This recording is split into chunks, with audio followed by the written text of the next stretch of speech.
રાજકોટના વીરપુરમાં જલારામ બાપાની 226મી જન્મજયંતિની ઉજવણી થઈ રહી છે। લોકોએ ઘરે ઘરે રંગોળી પૂરી છે, તોરણ બાંધ્યા છે। શહેરના અલગ અલગ ચોકમાં જલારામ બાપાની ઝાંખી જોઈ શકાય છે। દેશ વિદેશમાંથી લાખો ભક્તો દર્શન માટે ઉમટી રહ્યા છે। મોડી રાતથી જ જલારામ બાપાના દર્શન માટે ભક્તોની લાંબી લાઈન જોવા મળી હતી। ભવ્ય શોભાયાત્રા પણ યોજાઈ, જેમાં મોટી સંખ્યામાં ભક્તો જોડાયા હતા। યાત્રાધામમાં શ્રદ્ધા અને ભક્તિનો મહોત્સવ જામ્યો છે। ખૂબ જ સારો માહોલ છે બાપા માટે। બાપામાં શ્રદ્ધા એટલી છે કે અહીં કોઈ પણ જાતનું દાન સ્વીકારવામાં આવતું નથી। આજે વિશ્વનું એક એવું પ્રખ્યાત મંદિર છે કે જેમાં ₹1 દાન પેઠે લેવામાં આવતો નથી અને બાપાના ગુરુવારો કરી બાપા પર શ્રદ્ધા રાખી આજે બાપા દરેક ભક્તોની મનોકામના પૂર્ણ કરે છે। બાપાના પરચાની વાત કરવા બેસીએ તો 2-5 મિનિટમાં ન થઈ શકે, પણ જલારામ બાપાનો મોટો પરચો એ છે કે આવું હવામાન હોવા છતાં વિશ્વાસ, શ્રદ્ધા અને આસ્થા ભક્તોની અડીખમ છે, એટલે જ આટલો માનવ મહેરામણ આજે વીરપુરને આંગણે છે। વીરપુરમાં દૂર દૂરથી ભક્તો આવી રહ્યા છે અને બાપાના દર્શન કરી ધન્યતાનો અહેસાસ કરી રહ્યા છે।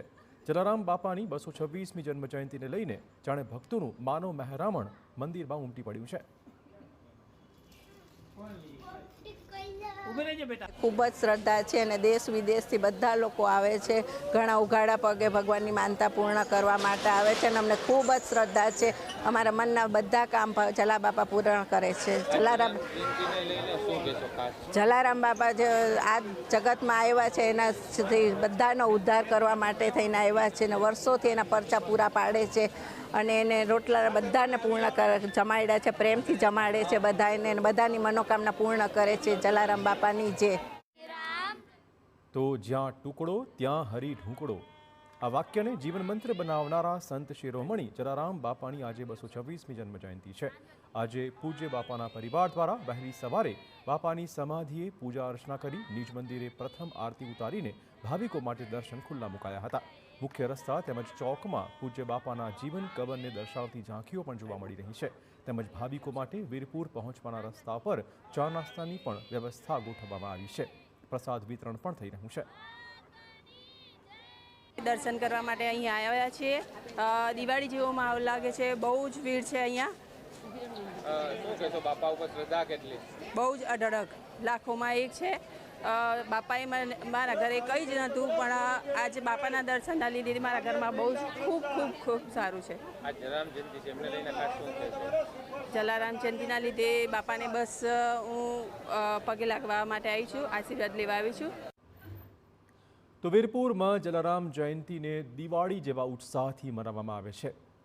વીરપુરવાસીઓ પોતાના ઘરની બહાર રંગોળી બનાવી આજના દિવસને વધાવી રહ્યા છે। આજે વીરપુરમાં જલારામ બાપાની ભવ્ય શોભાયાત્રા નીકળશે, જેમાં હજારો ભાવિક ભક્તો જોડાવાના છે। જલારામ બાપાએ પોતાનું સમગ્ર જીવન દીન દુખિયાઓની સેવા અને અન્નક્ષેત્ર ચલાવવા માટે સમર્પિત કર્યું હતું। આજે પણ વિશ્વનું આ એકમાત્ર વીરપુર મંદિર છે કે જેમાં ઘણા વર્ષોથી દાન લેવાતું જ નથી, પરંતુ ભોજનનો પ્રસાદ વિનામૂલ્યે અપાય છે। આજ રોજ 226મી જલારામ જયંતિ નિમિત્તે જેવી રીતે દિવાળીમાં ફટાકડા ફોડવામાં આવે છે, ઘરે ઘરે તોરણ બાંધવામાં આવે છે અને રંગોળી કરવામાં આવે છે, એવી જ રીતે આ જલારામ જયંતિ નિમિત્તે અમે ઘરે ઘરે ફટાકડા ફોડીએ છીએ, રંગોળી કરીએ છીએ અને તોરણ બાંધીએ છીએ અને સાંજે રાતે 12 વાગે મહાઆરતી કરવામાં આવે છે। આવી જ રીતે અમે ધામધૂમથી જલારામ જયંતિ ઉજવીએ છીએ। આજ રોજ વીરપુર ગામમાં 226મી જલારામ બાપાની જયંતિ નિમિત્તે અમારા ગામમાં જાણે કે દિવાળી બીજી જ દિવાળી હોય એવો માહોલ ઊભો કરવામાં આવે છે। દિવાળીના દિવસે તો લોકો ઘરે ઘરે રંગોળી બનાવે છે, તોરણો બાંધે છે, પણ વીરપુર ગામમાં જલારામ જયંતિના દિવસે લોકો ઘરે ઘરે રંગોળી બનાવે છે, તોરણો બાંધે છે, ફટાકડા ફોડે છે। 12 વાગે જલારામ બાપાની મહાઆરતી થાય છે, કેક કાપવામાં આવે છે, વગેરે વસ્તુઓથી ધામધૂમપૂર્વક જલારામ બાપાની જયંતિની ઉજવણી કરવામાં આવે છે।